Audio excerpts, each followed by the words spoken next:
Government says it is in ongoing talks with private sector players to review tax incentives and duty charges on electric vehicles as part of measures to speed up Ghana's shift to clean and modern transport systems.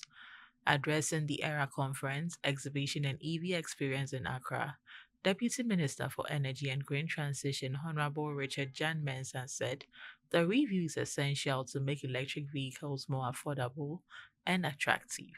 He noted that conversations are aimed at creating a policy environment that supports investment and accelerate the adoption of electric mobility in line with the country's broader energy transition plan. Deputy Transport Minister Madam Dorcas Toffe also stressed the importance of the EV transition, describing it as a necessary step towards a safer, greener, and more efficient transport sector.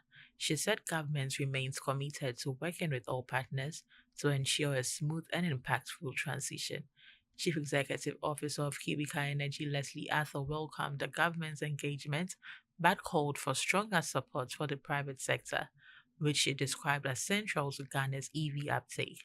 She said deliberate incentives and improved infrastructure will significantly boost investment and adoption. The ERA EV conference brought together policymakers, technology providers, energy companies, and transport stakeholders to explore opportunities and challenges in Ghana's emerging electric mobility space. Ghana has launched a 3.4 billion US dollars clean energy investment program aimed at transforming the country's power sector and accelerating its renewable energy transition. Unveiling the 5-year plan at the Renewable Energy Forum Africa 2025 in Accra, Energy and Green Transition Minister Honorable John Jinapor said the initiative will add 1,400 megawatts of renewable power, deploy 400 mini grids, install more than 100 fast charging stations for electric vehicles, and expand solar powered water pumping for agriculture.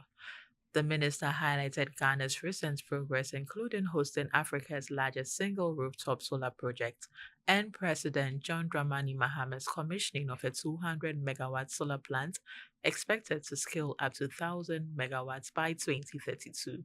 He noted that Africa's vast solar potential must translate into real development gains, stressing that with coordinated action, harnessing even a fraction of the continent's renewable resource could eliminate energy poverty.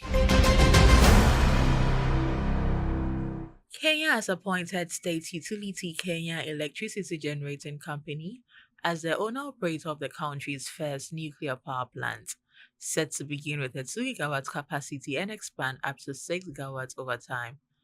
The announcement follows a joint engagement framework agreement with the Nuclear Power and Energy Agency, aiming to guide implementation and strengthen stakeholder engagement.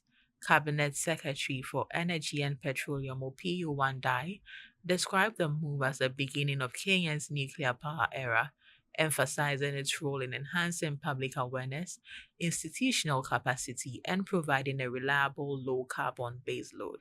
KenGen CEO Peter Njenga said the utility will leverage its expertise in geothermal, hydro, wind, and solar projects to fast-track the nuclear program, supporting Kenya's goal of adding 10 gigawatts of new generation capacity, diversifying the energy mix, and advancing industrial growth.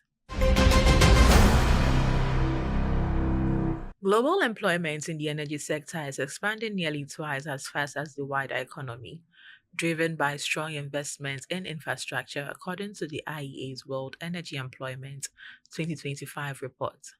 Energy jobs rose by 2.2% in 2024, with total sector employment reaching 76 million, an increase of over 5 million since 2019, accounting for 2.4% of all net global job creations over the past 5 years. The power sector leads growth, now the largest energy employer, followed by solar PV, nuclear, grid, and storage expansions. Electrification is also driving demand, with nearly 800,000 jobs added in electric vehicle and battery manufacturing in 2024.